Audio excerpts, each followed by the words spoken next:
Hey there, Cedland. Rycke Foreman here. Horror author and occasional independent filmmaker, although you probably haven't seen anything I've ever made. Anyway, Cedric has invited me to talk a little bit about a horror film of my choice, and I have decided to speak about Equinox. It's not a particularly well-known film. It was released in 1970. The director was a guy named Jack Woods, who didn't go on to do a whole lot of other stuff other than sound design or sound recording.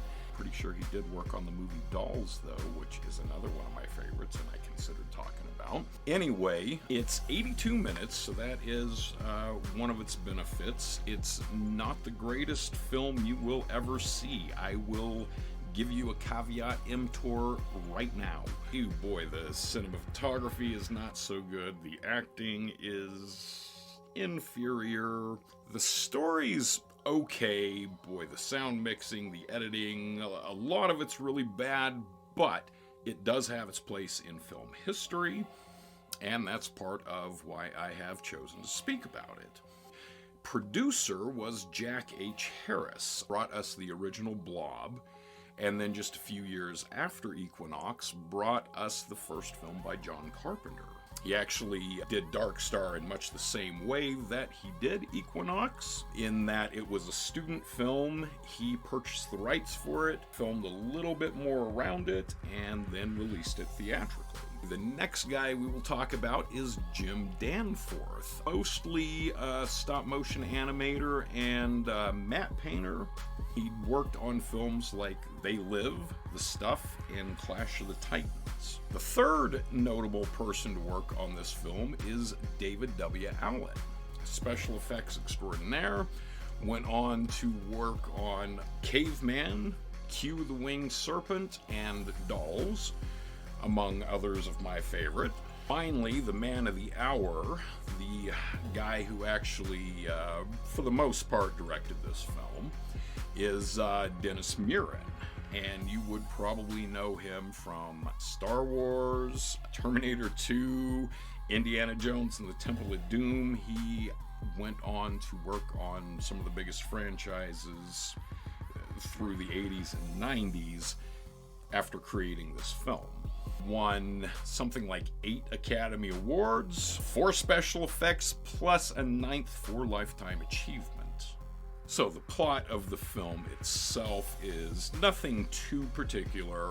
It's a group of kids who go into the woods, find a mysterious book that is able to summon demons and other strange creatures.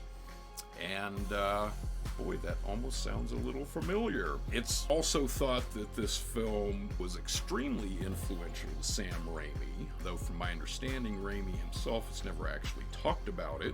But if you watch this movie and compare it to the original Evil Dead, well, actually even the entire Evil Dead trilogy, you can definitely see a ton of influence on Sam Raimi. Not only are a lot of the components very similar, but the visual styles looks like Sam Raimi took a lot of inspiration from them. I will stop and say that if he took inspiration, but this is not a ripoff. Evil Dead's not a ripoff of this movie. They're two very different movies. You can also see a little bit of influence probably for Don Coscarelli in the Phantasm series, and perhaps even in the Blair Witch films. As mentioned a little earlier, this was an original student film that was purchased, and then a little more was filmed around it. I do have to say, I honestly like the original version better. It still has a lot of the problems, but at least the pacing keeps up and the monster mayhem is much more consistent throughout it.